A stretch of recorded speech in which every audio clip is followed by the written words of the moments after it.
I always say that आपको एक sports car चलाने से पहले हमेशा एक रेगुलर कार चलानी आनी चाहिए।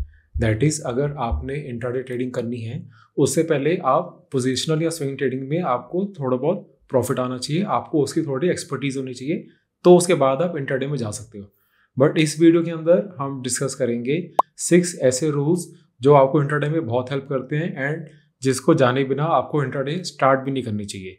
तो make sure to watch this video till the end because जो लास्ट वाला रूल है वो सबसे इंपॉर्टेंट है एंड आई एम श्योर वो आपने आज से पहले कभी सुना भी नहीं होगा।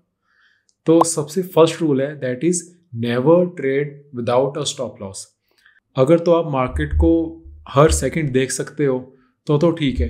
अगर आप मार्केट को हर सेकंड नहीं देख सकते हो तो आपको अपने सिस्टम में स्टॉप लॉस रखना ही चाहिए बिकॉज इंट्राडे में आप काफ़ी बड़ी पोजीशन साइज से प्ले करते हो। छोटी पोजीशन साइज से प्ले करोगे तो इंट्राडे की जो स्मॉल मूव्स हैं उसमें आपका कुछ फिर आपको कुछ प्रॉफिटेबल इतना कुछ अपने पोर्टफोलियो को मूव करने के लिए कुछ मिलेगा नहीं। आपको एक अच्छी पोजीशन साइज बनानी ही पड़ेगी एंड उसके लिए आपको स्टॉप लॉस रख के ही काम करना है। बिना स्टॉप लॉस के अगर आपने काम करा या ओवर ट्रेडिंग में फंस गए तो बहुत जल्दी आप अपनी कैपिटल सारी गंवा सकते हो। इसलिए हमेशा हमेशा स्टॉप लॉस के साथ ही काम करना। ये सुनने में बहुत यूजुअल लगता है, बहुत सिंपल लगता है, बट ये बहुत इंपॉर्टेंट रूल है इंट्राडे का, बहुत इंपॉर्टेंट है। The second one is have fixed number of trades. जितने ट्रेड्स आपने एक दिन में करने हैं उसका नंबर फिक्स होना चाहिए। यूजुअली ये ज़्यादातर लोगों के लिए जो मैंने देखा है जो इंट्राडे ही करते हैं उनके लिए नंबर 2 ट्रेड्स होते हैं एक दिन के अंदर। अगर आपके 2 ट्रेड आपने करने हैं, सपोज आपके दोनों ट्रेड में अगर प्रॉफिट हो गया बट आपने 2 ट्रेड ही सोचे होते हैं, अगर आपने 2 ट्रेड्स का ही रूल बनाया हुआ है उसके बाद सिस्टम से उठ जाओ। बिकॉज होगा क्या, अगर आप सिस्टम में बैठे रहोगे, आपने 2 ट्रेड्स कर लिए, अब आपका जो कॉन्फिडेंस है वो बहुत ज़्यादा बढ़ चुका है। अब आप ट्राई करोगे और ट्रेड करने का, इनफैक्ट आप ट्राई करोगे और बड़ी पोजीशन साइज से ट्रेड करने का बिकॉज आपको लगेगा आज दिन अच्छा है, आज बहुत अच्छी मार्केट है, आज मेरे लक चल रहा है, आज ट्रेड्स चल रहे हैं, तो इसको मैक्सिमाइज करके जाओ। उस केस में आपके ओवर कॉन्फिडेंस में बड़ी पोजीशन साइज बनाने में आपका काफ़ी लॉस हो सकता है। जो आपने प्रॉफिट किया था वो भी वापस जा सकता है एंड आपकी कैपिटल का पार्ट भी काफ़ी आप मार्केट को दे सकते हो लॉस के उसमें रूप में। एंड अगर आपने 2 ट्रेड्स ही करनी है एंड एक ट्रेड में प्रॉफिट होता है एक में लॉस होता है तो भी उठ जाओ। अगर आपने 2 ट्रेड ही करने हैं एंड दोनों में लॉस होता है तो भी उठ जाओ सिस्टम से, सिस्टम को छोड़ दो, उस टाइम पे किल स्विच अप्लाई कर दो या फिर सिस्टम को लिटरली शट डाउन करके चल जाओ। बिकॉज जब 2 ट्रेड्स में आपने दोनों में लॉस कर लिया ना, उस टाइम तो आप और ज़्यादा उस रिवेंज ट्रेडिंग के मोड में होगे। उस टाइम आपको होगा कि यार किसी भी तरह मैंने चलो आज के दिन में प्रॉफिट नहीं करना बट एटलीस्ट जो मेरे लॉस हो गया ना इसको मैं ब्रेक इवन पे करके चल जाता हूँ। मैं आज के दिन में लॉस क्यों देख के जाऊँ, मैंने इतनी अच्छी स्टडी करी थी, सब कुछ मैंने अपने चार्ट्स एनालाइज करा था, उसके बाद भी मुझे लॉस हो रहा है, तो मैं एटलीस्ट ये अपने लॉस में नहीं लेके जाऊँगा, मैं इसको ब्रेक इवन पे नो प्रॉफिट नो लॉस पे करके जाऊँगा। उस केस में भी रिवेंज ट्रेडिंग में भी आके बहुत ज़्यादा लॉसेज हो जाते हैं, तो इससे भी आपने बचना है। थर्ड पॉइंट से पहले आई हैव एन अनाउंसमेंट कि अगर आपने मैंने मेंटरशिप ग्रुप बनाया हुआ है अपने टेलीग्राम के अंदर जिसमें मैं फ्री में आपको ऐड करता हूँ, उसमें मैं आपको स्विंग ट्रेड्स के चार्ट शेयर करता हूँ। कोई वहाँ पे बाय सेल रिकमेंडेशन कभी नहीं आपको मिलेगा, कोई टिप्स नहीं मिलेगी। मैं नहीं चाहता कि आपको डायरेक्टली टिप्स दे के मैं अपने आप पे डिपेंडेंट करूँ। मैं आपको चार्ट शेयर करता हूँ, चार्ट के पीछे कोई अगर चार्ट पैटर्न है, कोई ब्रेकआउट है या कोई इंडिकेटर से कुछ आ रहा है, सिर्फ वो आपको दिखाता हूँ फॉर लर्निंग पर्पसेस, या फिर इंडेक्स की आपको निफ्टी बैंक निफ्टी के लेवल्स वहाँ पे देता हूँ। तो उसमें आपने अगर ज्वाइन होना है तो आप नीचे लिंक के अंदर जो ब्रोकर का अकाउंट है उसमें अकाउंट ओपन करके उसके बाद मुझे आप या तो ईमेल कर सकते हो, ईमेल भी मेरा नीचे डिस्क्रिप्शन के अंदर है, या फिर आप मुझे इंस्टाग्राम पे मैसेज कर सकते हो डायरेक्टली एंड मैं आपका चेक करके अपनी लिस्ट में आपको उस ग्रुप के अंदर फ्री में ऐड करूँगा। So the next point is try to stick to index only. ये स्टार्टिंग में गलती मैं करता था कि अगर इंट्राडे करना है तो रोज़ स्टॉक्स न्यूज़ सर्च करने हैं कि आज चलो कौन से स्टॉक में हम ट्रेड करेंगे। एक तो रोज़ रोज़ स्कैन करते रहो, रोज़ न्यू स्टॉक्स ढूंढो। उसके बाद काफ़ी बारी ऐसे स्टॉक्स होते हैं जिनमें की वॉल्यूम ही अच्छी नहीं होती, चाहे फ्यूचर्स के स्टॉक्स भी हैं पर वॉल्यूम बहुत अच्छी नहीं होती। तो आप अच्छे प्राइस में अगर एंटर कर गए, एग्जिट करने के टाइम आपका जो बायर या सेलर है वो इतनी दूर प्राइस पे होता है कि आप अच्छे प्राइस पे उसको एग्जिट नहीं कर पाओगे। हो सकता है कि आप टेक्निकली आपने अच्छी प्राइस पे उसको ले लिया हो बट बिकॉज उसके बायर सेलर्स में उसके बायर सेलर्स में इतना डिफरेंस है कि आप उसको अच्छे लेवल पे निकल नहीं पाओगे। इंडेक्स में आपको ऐसा प्रॉब्लम नहीं है, इंडेक्स पे आपको बहुत एक पॉइंट्स के अंदर आपको उसमें वॉल्यूम मिलती है, आपको बायर सेलर्स हमेशा हर पॉइंट में मिल जाते हैं। एंड सबसे मेन पॉइंट कि आपको पता है कि यार मैंने अगर बैंक निफ्टी ट्रेड करनी है तो बैंक निफ्टी ही ट्रेड करनी है, मैंने और कुछ रोज़ को स्कैन नहीं करना, मैंने अपनी इमोशनल कैपिटल को रोज़ कुछ न्यू स्कैन करना में यूज़ नहीं करना, मैंने फिक्स करा हुआ है कि मैं इंडेक्स में ही ट्रेड करूँगा, वॉल्यूम का इशू भी नहीं है एंड दूसरे बायर सेलर्स का इशू नहीं है। तो इसलिए आपको फिक्स करना चाहिए कि आप सिर्फ इंडेक्स में ट्रेड करोगे, या फिर कई मेरे फ्रेंड्स ऐसे हैं जिन्होंने फिक्स करा हुआ है अगर वो रिलायंस में ट्रेड करते हैं तो रिलायंस में ही ट्रेड करते हैं, किसी और में ट्रेड नहीं करते।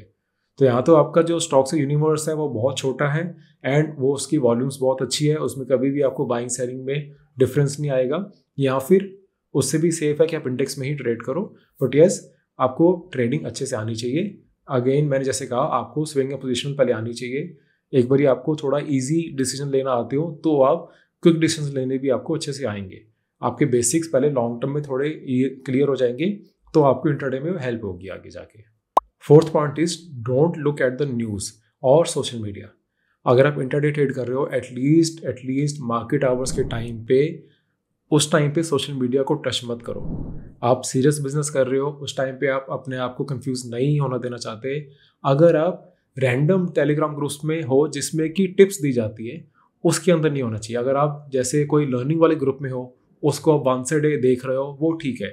बट अगर आप रैंडम 10 ग्रुप में हो, एंड मैंने देखा है लोगों ने खुद अपने फोन्स में जो दिखाया कि सर देखो मैं इस ग्रुप में हूँ, यहाँ पे बाय दे रहे, यहाँ पे सेल दे रहे, मैं कंफ्यूज होऊंगा, तो आप कंफ्यूज हो गई। आपने खुद कंफ्यूज होने के लिए पूरा सिस्टम बनाया हुआ है कि आपने इतने सारे ग्रुप्स ज्वाइन करे हुए हैं। आपको लगता है कि more is even better, but market में लेस इज मोर।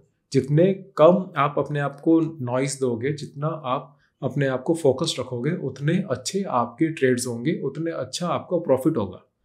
तो सोशल मीडिया से एटलीस्ट मार्केट आवर्स में दूर रहो। एंड आप सोशल मीडिया में चेक करो, जो लोग आपको वैल्यू दे रहे हैं, कुछ आपको नॉलेज दे रहे हैं, उनको फॉलो करो। जो लोग सिर्फ आपको अपने प्रॉफिट्स दिखाते रहते हैं, अपनी लाइफस्टाइल दिखा रहे हैं, उनसे आपको कुछ सीखने को नहीं मिल रहा है, उनको अनफॉलो करो, उनसे ध्यान से रहो।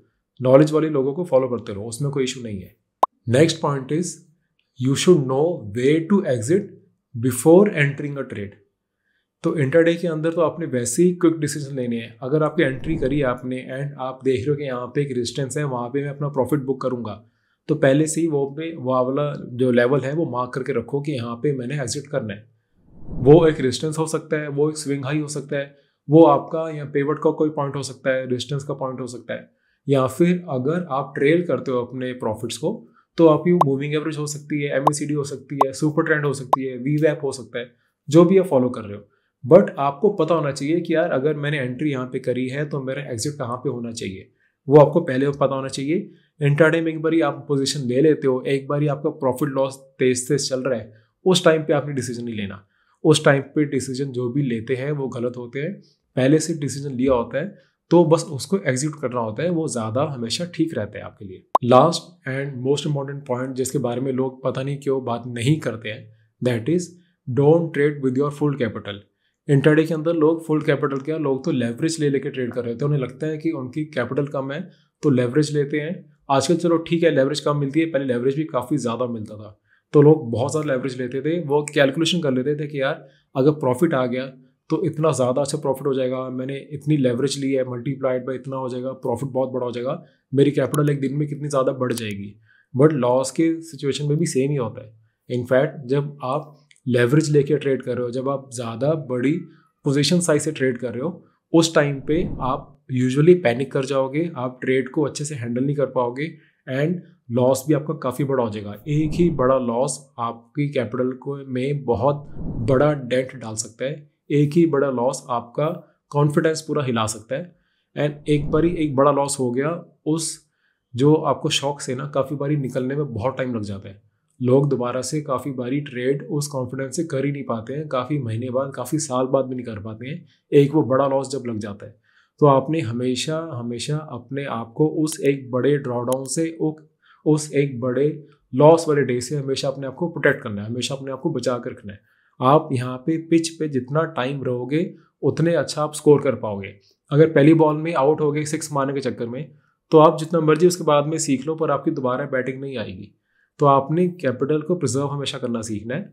एक बार कैपिटल प्रिजर्व कर ली, आप लंबे टाइम तक मार्केट में टिक गए, तो बाद में अपने आप रन्स बन जाते हैं, उसकी कोई इशू नहीं आता है। एंड एक और पॉइंट है कि आप पहले जैसे स्मॉल कैपिटल से आपने स्टार्ट करना है, आप पहले अपनी कैपिटल का सिर्फ 10% डालो इंटरडे में। आपको सूट कर रहा है, आप 10% को 15% 20% कर पा रहे हो विद टाइम, तो उसमें और कैपिटल डालो। अगर आप 10% को ही अपनी कैपिटल को इंक्रीज नहीं कर पा रहे हो, तो आप पूरी कैपिटल को वैसे भी डाल के क्या करोगे, उसमें तो और ही लॉस करोगे। तो हमेशा कम कैपिटल से ट्राई करो, अपनी पूरी कैपिटल का सिर्फ 10% से इंटरडे ट्राई करो। सूट करता है, आपको फेवरेबल लगता है, आपकी लाइफस्टाइल को मैच करता है, आप टाइम दे पा रहे हो इंटरडे के लिए, आप अपनी जॉब के साथ या बिजनेस के साथ अच्छे से टाइम निकाल पा रहे हो, एंड आप ये सारे 6 के 6 रूल्स फॉलो कर पा रहे हो, तब तो आप इंटरडे को 10% दो एंड देन उसको धीरे धीरे ग्रेजुअली इंक्रीज करो। बट अगर आप उस 10% को भी इंक्रीज नहीं कर पा रहे हो और उसमें भी आप प्रॉफिट नहीं कर पा रहे हो, तो अपनी और कैपिटल उसमें लगाने का कोई लॉजिक नहीं बनता। अगर आप उसमें और अपनी कैपिटल लगाओगे तो वो आउट ऑफ इमोशंस लगा रहे हो, आउट ऑफ ग्रीड लगा रहे हो। रैशनली रूल बेस्ड सिस्टम से आपको और कैपिटल फिर उसमें नहीं डालनी चाहिए। एंड उसके अंदर आप जब स्मॉल कैपिटल से ट्रेड करते हो तो आपके इमोशंस एक्चुअल में ठीक रहते हैं, आप ट्रेड पे फोकस कर पाते हो। आपकी जब बहुत ज़्यादा पोजीशन साइज बड़ी नहीं है तो आपकी ट्रेडिंग बेटर होती है। एंड अपने शुरू के टाइम में अपनी ट्रेडिंग को ही यहाँ पे बेटर करना है। इंटरडे से देखो कभी भी आप बहुत ज़्यादा वेल्थ जनरेट नहीं कर पाओगे। वेल्थ जनरेट करने के लिए आपको लॉन्ग टर्म पे ही आना होगा। यस, इंटरडे से स्विंग से आप अपना थोड़ा थोड़ा कैश फ्लो जनरेट कर सकते हो, जिसको कि आप फिर अपने लॉन्ग टर्म में पार्क कर सकते हो। इसलिए अपनी पूरी कैपिटल को कभी भी पूरा यूज़ करके इंटरडे में मत लगाओ। पूरी कैपिटल का एक छोटा पार्ट लगाओ, उसे ट्राई आउट करो, ठीक चलता है, आपको सूट करता है, देन अपनी पूरी कैपिटल से इंटरडे करो। तो I hope this was helpful. And अगर आपको, अगेन मैं कह रहा हूँ, अगर आपको मेंटरशिप बैच में मेरे जो कि फ्री रहता है, बट यस आपको उसके लिए अकाउंट ओपन करना है, वो अकाउंट ओपन करके आपके लिए जो ब्रोकरेज रहती है वो सेम रहती है, आपको कुछ उसमें एक्स्ट्रा नहीं चार्ज देना। मुझे ब्रोकर अपने अकाउंट से एक पार्ट देता है ब्रोकरेज का, जो कि अगर जो लोग ट्रेड करते हैं सिर्फ उनका, तो इसमें आपका कोई लॉस नहीं है। इनफैक्ट जो मैं ये ग्रुप के अंदर अपने चार्ट्स देता हूँ उसके लिए मैं काफ़ी रोज़ स्कैनिंग करता हूँ, काफ़ी स्टडी करता हूँ, उसके बाद मैं उस ग्रुप में चार्ट्स देता हूँ आपकी लर्निंग पर्पज़ के लिए। उसमें कभी भी टिप्स आपको नहीं मिलेंगे, तो उसका लिंक आपको नीचे मिल जाएगा। आप वो लिंक से ओपन करके उसके बाद मुझे इंस्टाग्राम पे DM कर सकते हो, ईमेल कर सकते हो, and I will reply and I will add you to that channel. Thank you for watching this video and I will see you in the next video. Thank you.